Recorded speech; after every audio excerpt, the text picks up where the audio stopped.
তুমি আমার সাথে প্রেম করার যোগ্যতা রাখো? আমার ফ্যামিলি ব্যাকগ্রাউন্ডের কথা জানো? একটা চাষার ছেলে হয়ে তুমি আমাকে কখনো আর কাউকে কিছু বলবো না। কোথায় যাচ্ছ? বসো বসো। কিছু না খেয়ে যাবে? আচ্ছা, আপনি বারবার আমাকে ফোন করেন না। আমি তো আপনাকে বলেছি যে আপনি যাকে খুঁজছেন আমি সেই মানুষ না। কিন্তু আমার মেডিকেল ফাইলে তো আপনার নাম্বারটাই দেয়া। নাম্বারে কত ভুল হচ্ছে। অযথাই মানুষকে বিরক্ত করবেন না। আচ্ছা রঞ্জু ভাই, তোমাকে আমি অফিসে আসতে বললাম। কারো অফিসে যেতে খারাপ লাগে। হুট করে চাকরিটা চলে গেল। কবে? তুই কোভিড পজিটিভ হয়ে হসপিটালে ভর্তি হলি, ভাবলাম যাবার আগে একবার দেখা করে দিই। এই শহর ছেড়ে চলে যাচ্ছে। মানে তুমি এরকম একটা ডিসিশন নেবার আগে আমাকে জানাবা না? বাড়িওয়ালা ভাড়ার জন্য তাড়া দিচ্ছে। এত কষ্ট করে এই শহরে থাকার কোনো মানে হয় না। অনেক কষ্ট হচ্ছে জানিস। কতগুলো বছর এই শহরে বল। এই শহরের রাস্তাঘাট, অফিস সব ছেড়ে চলে যাচ্ছে বুঝলি। তুমি ভাবি যে কী করবা? রঞ্জু ভাই, তোমার মনে আছে আমি ঢাকায় এসে প্রথম তোমার ওখানে উঠেছিলাম? আমার তখন নতুন চাকরি, 2 রুমের একটা বাসা।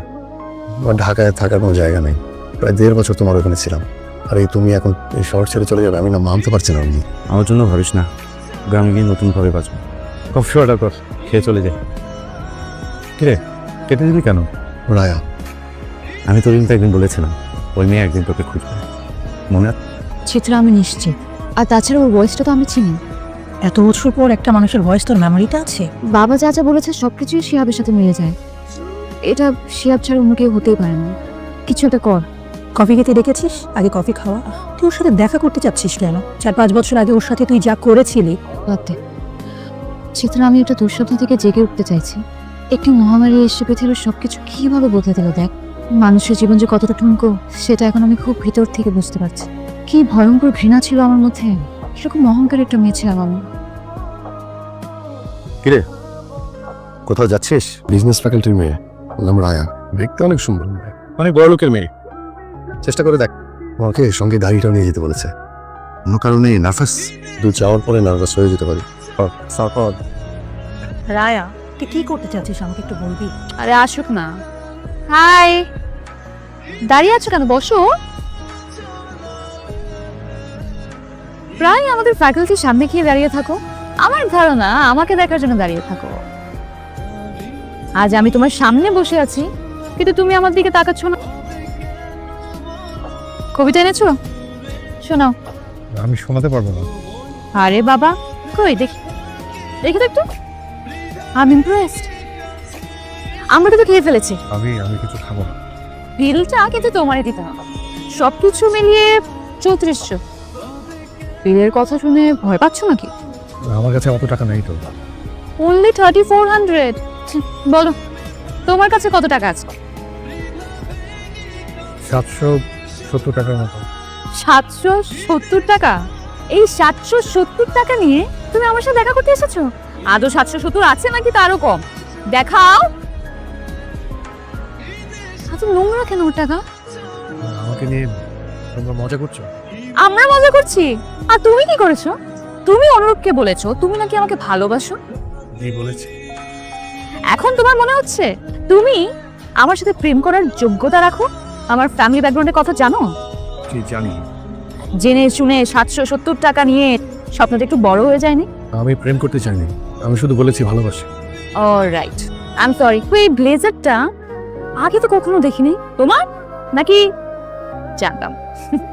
পুরো ইউনিভার্সিটিতে বলে বেড়াচ্ছ তুমি আমাকে ভালোবাসো। একই ইউনিভার্সিটিতে পড়লে সবাই সমান হয়ে যায়? কি করে তোমার বাবা? শুনেছি কৃষি কাজ করে, তাও নাকি অন্যের জমিতে। একটা চাষার ছেলে হয়ে তুমি আমাকে কখনো আর কাউকে কিছু বলবো না। কোথায় যাচ্ছ? বসো বসো। কিছু না খেয়ে যাবে? মেয়েদের মতো কাঁদছো কেন তুমি? কি খাবে বলো?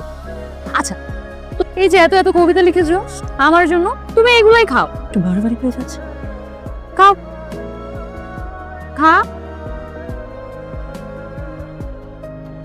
আরো খাবে? খাও খাও। শিহাব, সেই কখন থেকে জানালার কাছে দাঁড়িয়ে আছিস? বড়লোকের মেয়ের সঙ্গে ডেটিং করতে গিয়েছিস, কই এসে তো কিছু বললি না? রঞ্জু ভাই, আমি তো একটা চাষার ছেলে। একটা চাষার ছেলে হয়ে এত বড় লোকের মেয়ের সাথে প্রেম করার স্বাদ আমার কি করে হলো? আমি এত বড় ভুল কি করে করলাম? কি কি হয়েছে? আমি সত্যি একটা বোকা। আমি এরকম করিস না, প্লিজ বল আমাকে। ছোটবেলায় পড়িসনি জসিমউদ্দিনের সেই কবিতা? এই গায়ের এক চাষার ছেলে, লম্বা মাথার চুল, কালো মুখেই কালো ভ্রমর, কিসের রঙিন ফুল, জালি লাউয়ের ডগার মতো বাহু দুখান সরু, জনম কালো মরণ কালো কালো ভুবনময়, চাষিদের ওই কালো ছেলেই সব করেছে জয়। সব করেছে জয়। একদিন ওই মেয়ে এই চাষার ছেলের পথ চেয়ে বসে থাকবে। আমার কথা মিলে গেল তো? ওই রাজকন্যাই আজ এই চাষার ছেলেকে খুঁজছে। গল্পটা বল শুনি, তোকে খুঁজছে কেন?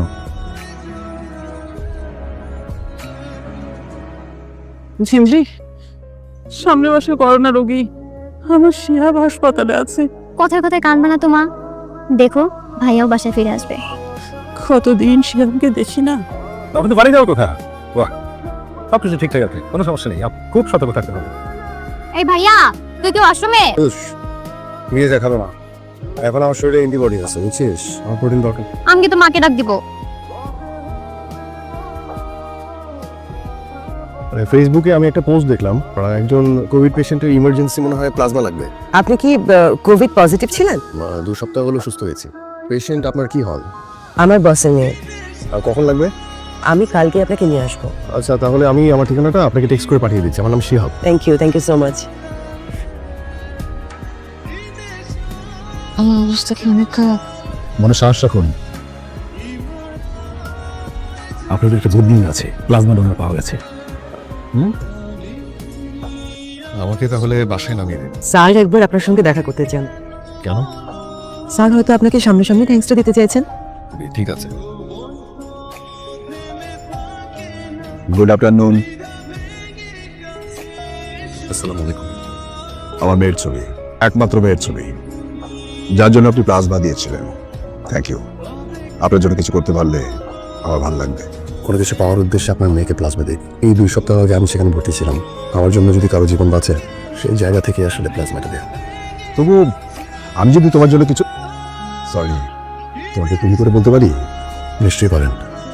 আমার না অনেক বড় কোনো শখ নেই, আমার স্বপ্নগুলো খুব ছোট ছোট। আমার এমন কোনো বড় শখ নেই যেটা আপনি পূরণ করতে পারেন। আমার বাবা একজন কৃষক ছিলেন, সেই অর্থে আমি একজন চাষার ছেলে। তুমি কি কোনো কারণে আমার উপরে রেগে আছো? না, হ্যাঁ তাই তো। সত্যি কথা বলতে এই শহরে আপনাদের মতো অনেক মানুষ আছেন যারা আসলে আমাদেরকে মানুষ বলে গণ্য করতে দ্বিধা দ্বন্দ্বে ভুগেন। সব মানুষ একরকম হয় না, আমিও গ্রামের ছেলে। এনিওয়ে, তোমার প্রতি আমার অশেষ কৃতজ্ঞতা।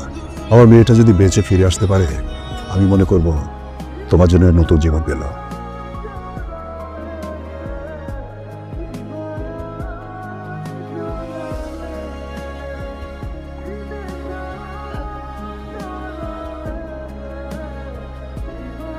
শিয়া বলছেন? জি, আপনি কি বলছেন? আমি সেই পেশেন্ট। কিছু বলছেন না যে? কোথাও কোনো ভুল হচ্ছে। তো আমি আপনার সাথে দেখা করতে চাই।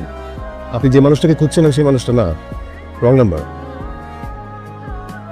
বাবা, একটু দেখো তো এই ফাইলটা। যিনি আমাকে ব্লাড দিয়েছিলেন তার নাম এবং নাম্বার দেওয়া আছে। আজকে যখন আমি তাকে কল করলাম, সে বললো আমি নাকি ভুল করছি। একটু ভুল হচ্ছে বোধহয় কোথাও। তোমার কি তার সাথে দেখা হয়েছিল? হয়েছে। বাবা, তোমাকে মনে আছে উনি দেখতে কেমন?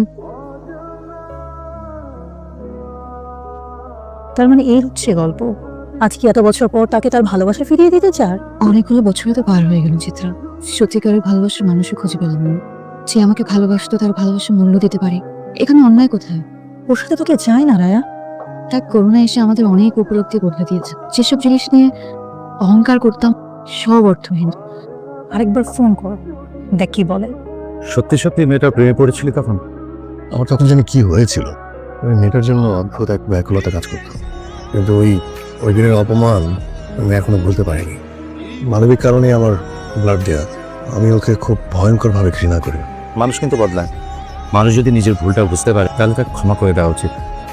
যাইরা, এখন ভালো থাকিস তুমি। রায়া, ফোনটা ধর।